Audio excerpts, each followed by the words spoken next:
Morning, Deirdre. Good morning, Tom. How are you today? How do you think? I mean, how wonderful is this, huh? That is wonderful. It's a reminder when we're within about a week of spring here now, starting, that there are places in this country, this is northern New England, it must be, It is. It's Vermont. where there still is significant amount of snowfall, but that's such a New England picture, isn't Taken it? last week. Lovely. Taken last week during the snow still on the ground. But Absolutely. so we're enjoying a rainy day in the desert. That's unusual. It Maybe you'll certainly have is. wildflowers again this year. Oh, no doubt. I imagine right out here tomorrow it'll be enormous. Rebalancing, Deirdre. Rebalancing, a fascinating topic. What a Yes, it lead off is. here, Tom. Yes. And you say rebalancing almost everything, which is in some ways exciting for some and unnerving for others. So Very much we're going so. to touch this. I imagine we'll probably come back to it as time continues, but this is about rebalancing.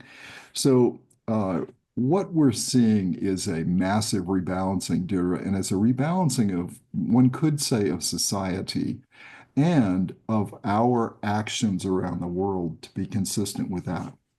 Yes, And so we're going to go through and talk a little bit about the what are the fundamentals that we're seeing, and then secondly, the key actions that are being driven by those fundamentals, and then the levers underneath there that we can learn from levers like this, and then finally what we learn about teams from this that we all can take away and say, you know what, we can see the benefit of people that are well suited to their job. correct. Whether you and I may like that or not is a different issue, but they give it tremendous leverage. Um, uh, and so just reminding people, we are not political. We step aside and step up to try to see what is it that we can learn from all this and what is it time to act? Mhm. We'll talk a little bit about that. So the key levers we're seeing, Deirdre, are they center around what we see of that Trump has in his administrative toolkit, right? And he thinks, and this, by the way, is our view. It's an opinion of one and one. This is just our view watching this as closely as we do to try to help us all in understanding this. The first is that he comes at things with the concept of independence and strength. And you'll talk a little bit about where is that showing up. But he clearly comes to the world saying, look, everybody needs to stand on their own and be responsible for themselves and then come at it from strength. And he makes notable exceptions in the independence, but fundamentally, he wants you, if you can do it, he wants you to step up and be that way. He also takes a private sector focus, Deirdre, instead of a public sector focus. And that is a pretty significant change from what we've seen, at least in many, many years now, where it's been a big shift, likely to go on a little bit longer than it did the last time that he was in office. And then economically, and you and I spent a fair amount of time, and both you and I studied economics, and I majored in it in Right. college and so forth, but he's hard to pinpoint here because he's a combination of supply side and demand side. He leans towards supply. He leans toward investment, providing those things into the economy that will give it leverage to produce for the demand side and all the things that come with that. But he has a strong view of the demand side also. It's just he comes at it instead of being one thing like Reagan was a supply side person. He's not quite that strong in that respect. Um, so with that, those three basic concepts of independence and strength, private sector focus, and then supply side, leaning into the supply side, what do you see happening in our functioning today? Right. Now, remember, we're only about 7 weeks into this presidential term. Are you sure it's not 7 months? It may sound like that or seem like it, Tom, I but think I've aged 7 months in this 7 weeks. Jan 20 to March 12. And also, what's important is that some of the key people have not yet gone through Congress, been approved to move into their positions. So what we're seeing is probably only the beginning of these actions, the beginning of the trends, and more clearly will be happening for 4 years, I think. But let's talk about a few of the things that we're seeing. And I want to talk about these not only in terms of rebalancing, but also in terms of some of these fundamental ideas that you're talking about. In terms of domestic actions, and we'll get to foreign actions because a lot's happening in the foreign terms, but let's start with domestic. We're seeing a lot of reducing of restrictions.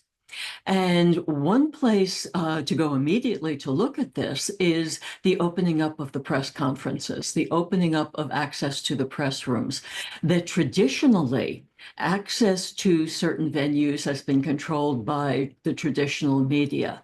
This administration is inviting in all of the new media, the social media, all of the news feeds, all of the independent podcasters and so forth to participate because not only do the majority of people get their news from these sources, but it also addresses the habits of the people under the age of 40, for example, that the traditional media are drawing older people while the new media that are now getting access are drawing the younger people. So this is a tremendous opening up of the traditional restrictions on access to the news, access to the presidency, access to asking questions and traveling with the president and so forth.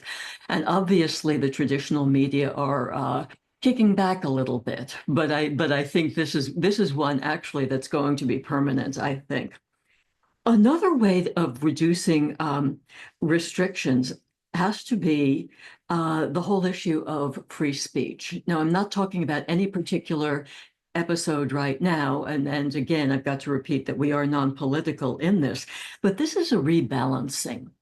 I think what we've seen in this country, around the world, actually, for a long time is the dominance of, say, cancel culture, of received vocabularies, of ways that people are supposed to talk, of tremendous opposition or shouting down of speakers when they haven't said exactly what the audience believes the vocabulary should be, and so forth. So it's more a matter of opening up the free speech. It's not that only the demonstrators or only the cancel culture people can determine what free speech is, but it's that free speech belongs to all of us, that all points of view have free speech. And this is part of I see this as part of your independence and strength, fundamental, that this is independence of things like cancel culture, which interestingly, people seem to be running away from very quickly these days. Um, Another thing that we're seeing, and I'm moving through this pretty quickly, there's so much to say on all of these points, but we've got a lot of points to make here, Tom. Another point we're seeing is the reduction of regulations, and obviously the whole DEI matter is part of this, where DEI permeated almost all aspects of the federal government and business. And I think people are starting to get a sense of how deeply it permeated so many things so quickly. There are so many things that we as citizens may just not have been aware of. And one of the senses I get, and we were talking about this earlier, and we'll come back to this in this conversation, is that a lot of these actions are forcing everyone to sit up and pay attention. I mean, how many years has it been, Tom, since you thought about the Department of Education? And all of a sudden, it's a major topic of conversation these days. We're all paying more attention. And I think, therefore, we're all learning more about some of the things that were happening in our name in the federal government. By in our name, I mean the federal government works for us, the people of the United States. Um, there's so much to say about DEI, but I'll stop there on that. Another thing we're seeing, and this is one that you know that I'm not fully in favor of, and that has to do with reducing environmental regulations. I've already said on these podcasts that I've spent a lot of time on not-for-profit environmental boards and so forth. So I don't like all of these restrictions, but some coming down are to one coming down that just came down, I believe, removed the onus of paying for cleanups on in wildlife areas on polluting so that if, for example, the Exxon Valdez oil spill happened under the new regulations being proposed, that Exxon would not have to pay for the full cleanup again. That's a big sort of thing, obviously favored by business, but there are going to be opinions on two sides of some of these regulations. People like me want protection of the environment, while a lot of people are saying that maybe it interferes with the progress of the economy and business and so forth. So let's leave that as a wholly open question we'll keep coming back to here, Tom. A third one is, and this is so obvious, the reduced government spending. You say Doge, and they think about waste, fraud, and abuse. But remember, Doge is more than that. It's increasing government efficiency. That's what the E is about. So while a lot of what's been going on so far is identifying areas to cut the spending, a lot of this has to do with removing regulations, with removing approvals that need to be gotten, removing or streamlining the processes within some of these government entities so that government is more efficient here. And I think all of us will have our opinions on some of the cuts being made, but we do have to say that a lot of things, again, are coming up that we as American citizens were probably not aware of, things that our government was spending on. One example you and I talk about a lot is because everyone's talking about it a lot is USAID, where almost 80% of funding seems to be cut, leaving about 20%, and that 20% is now moved back into the State Department. And my sense is that the spending on foreign aid will grow within the State Department, but not as an independent agency here. But this is an incredible amount of funding, and people, I think, are very interested, I'll put it that way, to see what we've been spending on. Now, one thing that also goes along with this, and that has to do with some of your fundamentals again, is that it's not just that government will not be spending this money at the federal level, it's that the money is going to be designated as spending for the states. That, for example, in relation to both FEMA and the Department of Education, the conversation is to cut down the spending at the federal level, but give states the block grants in the knowledge and expectation that states being more proximate, they're right on the ground there, to the necessary expenditures will do a better job of spending funds that way. That is to move the federal government out of areas where the federal government does not have the knowledge that the states have and let the states do the determining of the expenditures here. That's just all very interesting, I think. Now, again, I'm going very quickly through this. I'm moving, Tom, starting to move into the question of the levers here. Do you want to talk here for a while, or shall I Sure. keep going? Sure. Okay. I'll let you pick up in just a second. So I see three fundamental levers. Deirdre, the first lever is tariffs. The second is sanctions, and the third is aid, cooperation, and sharing. And it seems when you and I look at what is beyond the items we just talked about, what are the fundamentals we're seeing, which are the independence, the private sector focus, and the supply side focus. We're leaning toward the supply side. And then we see the actions, the reduced restrictions, the reduced regulations, the reduced government spending. What are the levers underneath that? And so tariffs, and one of the things that is interesting is when you and I do some traditional, we link back to our training in economics and we talk about tariffs and the effect of tariffs. We have one set of thinking. Then when we do research, you and I were doing some research on tariffs to say what are people saying about tariffs now?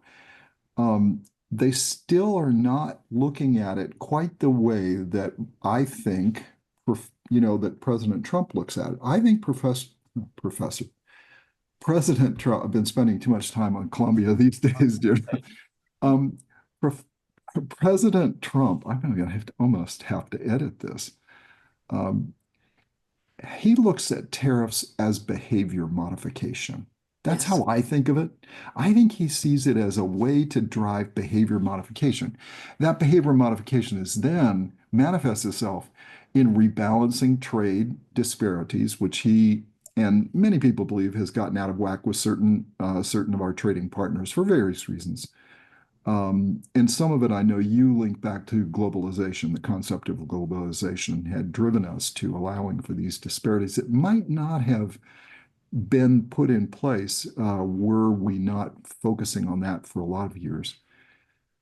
And then I think it's for beyond just balancing trade disparities, it's to raise revenue.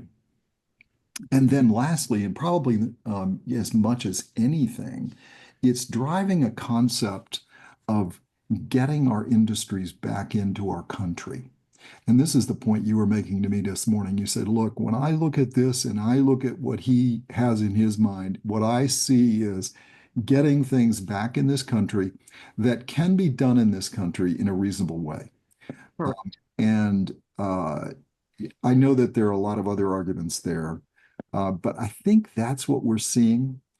I would say the thing about tariffs, Deirdre, and I'm going to turn, aid and sharing and so forth over to you in a second. But the thing about tariffs is you can do them quickly and they drive, unfortunately, chaos, right? Which is there's a feeling of chaos. And we'll talk about why. But one of the things you're seeing, and we're seeing it regularly, Right. he wants to create some kind of behavior modification and he throws us on Friday, and by Sunday, people have changed their behavior. Or as we saw this week, something, and then somebody did something, and 2 days later, they come back and they say, oh, maybe I'm going to rethink my position on that. Um, it is definitely changed the game from when you start thinking about what's underneath all this. I think fundamentally, and we'll talk about this at the end, Deirdre, but I think fundamentally what President Trump is trying to do is to move us from being somewhat on the defensive as a country and as an economy and as a currency, and to move us into the offensive, trying to move us back to the lead. And that's what I think is underneath a good bit of this quick action to try to change the behaviors and to change the thought about what America is doing. Again, for good or bad, for right or wrong, whether people like it or not, that's what I think. I think that's where it is. I'm going to turn over, why don't you take aid and sharing for a second, and I'll come back and deal with sanctions after you're done with the aid, cooperation, and sharing. Right. Well, I do want to say one more thing about tariffs, Oh, and yeah. that's a little explanation as to why this is so important to the Trump administration. And to me, it goes back to NAFTA, because NAFTA, the North American Free Trade Agreement, was passed in the late 1990s. I remember it very well because I was doing some work on it at the time. And what happened after that? A lot of people forget what happened once NAFTA was passed. A lot of industry moved out of, say, the Carolinas and Georgia and other southern states where there was heavy, heavy manufacturing into Mexico. And then some foreign countries like Japan, which wanted to get their products into the United States, would set up plants in Mexico because of the North American Free Trade Agreement that was in effect the same as setting up a plant in the United States. Well, meanwhile, people throughout, say the Carolinas and the South, and well, all over the country, but it was seriously notable in the southern US, lost their jobs. The factories shut down, towns shut down because there was no longer employment. And that's something that people have to keep in mind when they start to think about why these tariffs are so important, that the goal is to bring back, to my mind, one of the primary goals is to bring back into this country, as you were saying, Tom, the jobs, the manufacturing, and so forth, to rebuild communities in the United States that lost their sense of community. And I think another thing that we can't forget about this is the whole issue of national security. That right now, the United States is dependent on other countries for key aspects of our national security.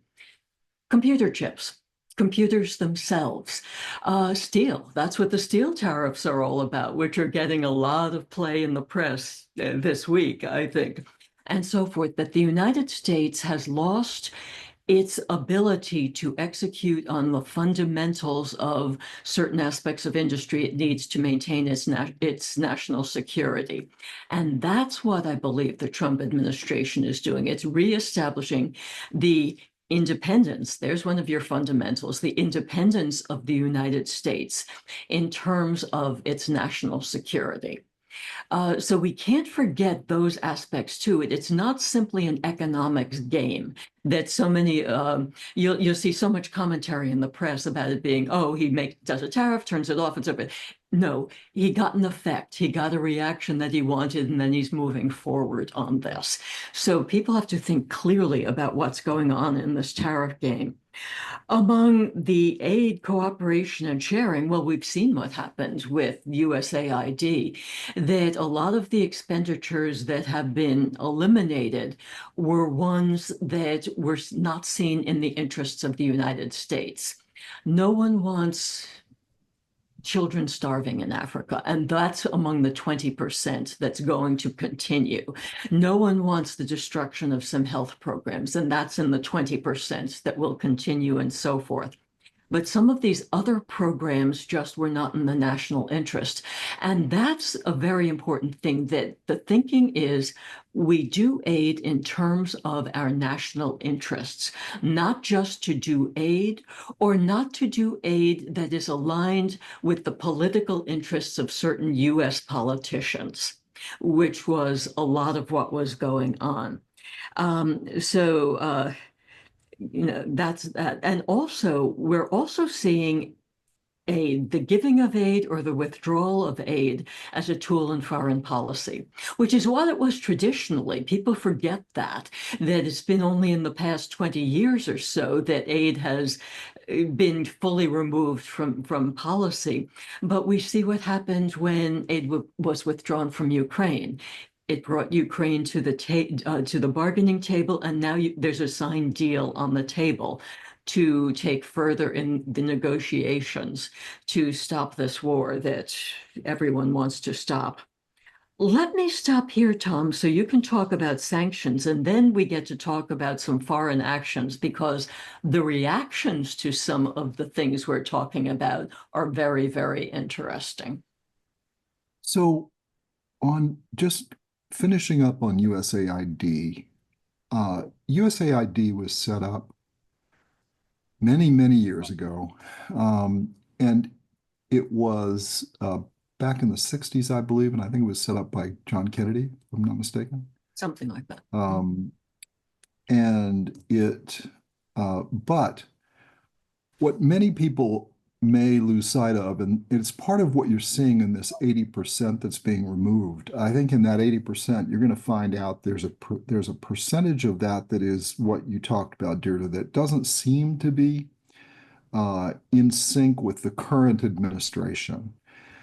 There's also a fairly large portion that was deliberately put there to perform off the book actions around the world. And in some cases, it was things that the government felt better about it if it had limited oversight and limited knowledge and limited control over. So rather than have it be pursued somewhere else, it was pursued there. And so that is also a portion. that is being removed. So when people look at USAID, they may say, well, only 20% is being retained. At least that's what Secretary Rubio has described in the last few days. One could wonder how much was, if there was any more good works that were going on in the remaining 80. There was probably some, but I would say from what I've seen, the bulk of what was taken out were those things that were not in alignment with the current administration's view. But the vast majority are these actions that were put there and money that was put there to perform foreign actions that were better left with little oversight by Congress and others, because that's the structure of the NGO. So, with that being said, just so people are not confused, that's one of the reasons why there's a big push to eliminate the organization. Because when you think about that, I can probably tell you with fairly good certainty, without even having the numbers in front of me, 50% was at least doing off the book transactions for foreign actions that were not part of things that were discretionary that might fit a one administration but doesn't fit another. All right, I'll stop. Um, Sanctions. So it's important to think about sanctions, Deirdre, because the sanction aspect is where you put, essentially, it's where you don't allow money to flow, or you make it hard to travel, or you make it hard to make anything transit, whether it's electronic transits, or it's people transits, or it's goods and services. And this is what, again, when the reporting on this is done, frequently this is a piece that's left out, just like we think a lot of the tariff aspect is left out, argument is left out. Here it's seriously left out.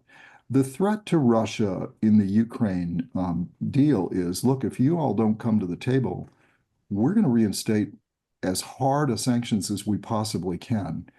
Um, and before we insert them into the system, uh, we do realize that the sanctions we have in place, you have been using China to circumvent fairly effectively. We're going to put sanctions in place that don't. So when people are saying, which I hear regularly, even in a briefing I heard over the weekend from people that should know better, they said, well, it's not clear to me what Russia would be getting out of this deal. I think what they're getting at is what they're not going to get at, right? So I think it's really important in all these things is to, and what we've been advising all along, try not to get caught up in the transactions because you may be missing the next level up in all this. So sanctions are really important, and I would say watch the space there, because that's going to be, you're going to see that ramping up on Iran, and you're going to see it ramping up on Russia, and depending on people that don't react well and quickly to the tariff side, there's where you're going to see things become difficult. At least I think, again, opinion of one. So, Deirdre, what are we seeing? What is the reaction we're seeing from um, the other side? So, what we've talked about is what we've done. What are you seeing the other people are doing, the reactions to this? Well, some countries are starting to impose their own tariffs. We know about Canada, and the back and forth with Canada, I have a feeling, simply because we're such good friends with Canada, that this will all resolve itself. There's just some sorting out here that has to be done. And again, that a lot of this is just political back and forth. There's no real intent that these treaties will actually, that these tariffs will actually happen. But it's just to establish a new reality, a rebalancing. And this rebalancing, to pick up on our key word here, is in terms of what happened again in NAFTA with the trade imbalance created between Mexico, the US, and Canada. Um, Europe has started to impose some tariffs, and we were talking about this earlier. The first two tariffs, interestingly enough, were against Kentucky bourbon and Harley Davidson motorcycles. Um, Fine. I can't see that there's strong economic impact there and in terms of pure dollar amounts. I think this is more figurative that they're taking a stand here. We know that Europeans don't do Harley Davidsons. They're too big for some of the cities and so forth. And as for bourbon, everyone loves Kentucky bourbon, but I can't see that this is a massive economic factor here. And Except to the bourbon makers and Harley Davidson, except to the bourbon makers. What was interesting, though, was which, some, by the way, is the whole state of Kentucky. I was born there, Deirdre, so you know this, yes. yes, I was Um, born yeah, with the smell of whiskey in my. smell of whiskey, yes. Um, some of the follow-up products were interesting, things like table linens and handkerchiefs and so forth. This again is not a major threat. So I think there's some posturing, maybe that's the best word to use here in relation to some of what's going on. Um, Another thing we're seeing is what I call some confusion among some of the players in the global economy. You and I were talking about China, which is very interesting right now. We know that China is having economic trouble internally. Yeah. The workforce is dropping, that a lot of industry, manufacturing industry, which created China back in the late 1900s, early this century, has moved out to other lower cost places and so forth. But what we're seeing is almost China trying to figure out how to react here. We've seen a couple of things, almost some more um, threats in relation to Taiwan. But also two very interesting things have happened in the past few days. That apparently for the past month, Chinese warships have been circling the continent of Australia to try to, supposedly, Australia thinks it's to rattle Australia.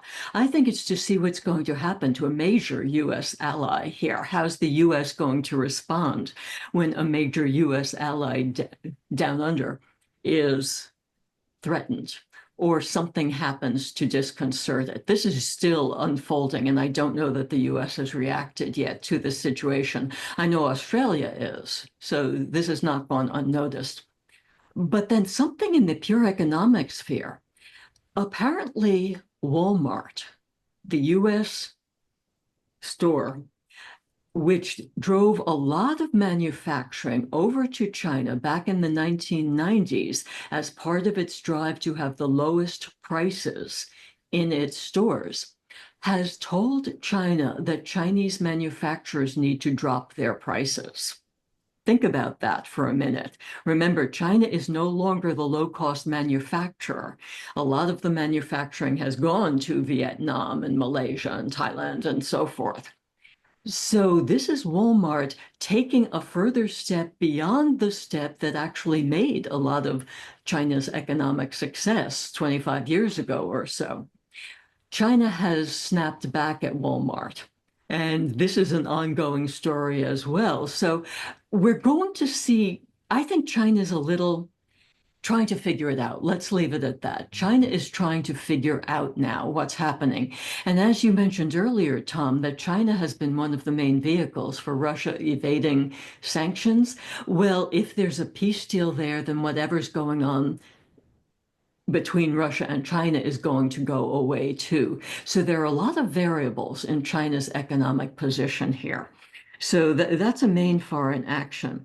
I think also what we're seeing is just in the past 7 weeks, 8 weeks, I guess I'll say, just so many changes in terms of players globally. Look at what's happening in Ukraine with Russia being involved and so forth. We don't have to go into that. But also the threat of sanctions against Iran. And particularly since Iran is floating the information that it now has the material to make 6 nuclear weapons, which is, we'll see what happens there. Then we have the whole situation in the Middle East, where when the United States proposed one peace action, all of the countries surrounding it, Egypt and a lot of the Arab nations, stood up and started to take actions themselves. This is part of your fundamental theme of independence, that maybe we're not the only ones who should be paying attention and working toward peace, that in the Middle East, the Arab countries and Egypt certainly are more interested than we are here. So they need to take a role here. And indeed, everyone seems to be stepping up. Saudi Arabia, in particular, has been a participant in the Ukraine discussions, for example. So some of the balance here between nations is changing just simply by forcing this whole independence, which remember is not only independence for the United States, but it's also for some of these other countries involved here. Now, the US is still putting the pressure on the whole situation in Gaza.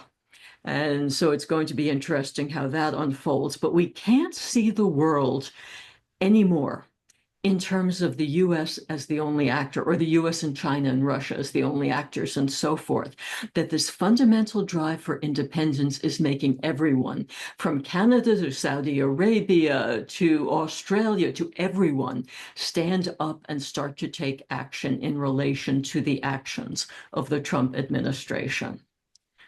Over to you now, Tom. Oh, um,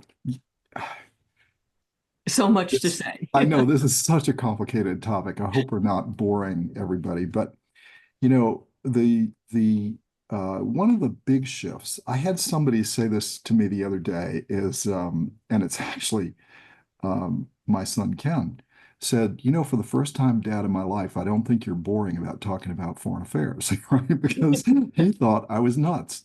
Up until recently, he said, you always focus on the international effects of things. Why do you not focus on the domestic? And he said to me that the discussion has changed.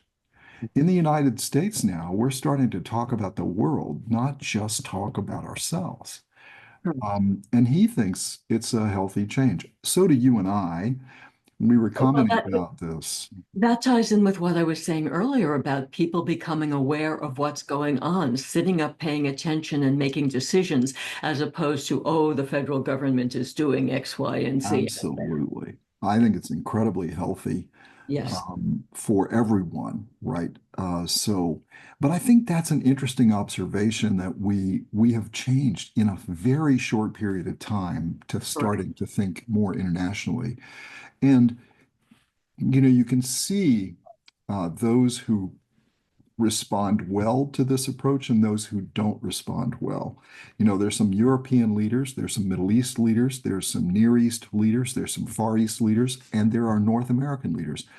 President Scheinbaum, I mean, she's a very switched on, tough lady. You don't survive Yes, that it is. job in Mexico without being that way. She's That's very right. smart, and she is decided to step up and play the game of independence for Mexico, which they deserve. They're an incredible Yes, country with an incredible history, even right. deeper history perhaps than we have, at least obvious history.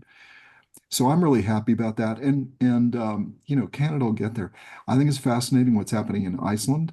I don't know the exact results of the election, but it seemed to me that last time I saw the folks that would like to become independent from Denmark and perhaps become closer to the US law. Greenland, Greenland, Tom. Did I say Iceland? You, I meant Greenland. I'm glad. Thank you for correcting. So the folks of Greenland, I believe the party that favors independence from Denmark and allying closer with the U.S. did in fact win. I don't know if they in fact won, but when I turned my devices off last night, they were winning pretty dramatically. So that'll be a fascinating thing to see what happens there. So we should wrap this up so we don't get too far into this. But if we come back to the beginning, Deirdre, we're seeing a rebalancing, and that is really can be very, like I said, some people like you and I are energized by this, and there are some people that are. Some people are just they don't react well to this, and because some people don't want any change at all, they just want things to stay like they were, and we all have even family members who are that way. And that's certainly a legitimate point of view. And then there are people that are just concerned because it seems chaotic. And that's a little bit because we're now starting to talk about the world, not just talk about the US. And we take a move and somebody else then moves and then we all kind of readjust and it's can be really maddening.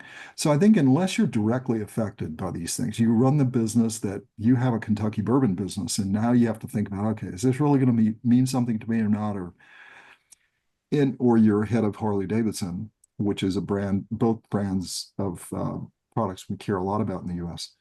Um, you have to worry about these things. But if it's not, I think it's better to bide your time. You and I say, is time your friend or your enemy? I think the closer you are to the actual thing happening, like you are the person that will be affected by the tariff, then I think you have to care. If not, I still think it's best to stay a little bit distant and watch the territory.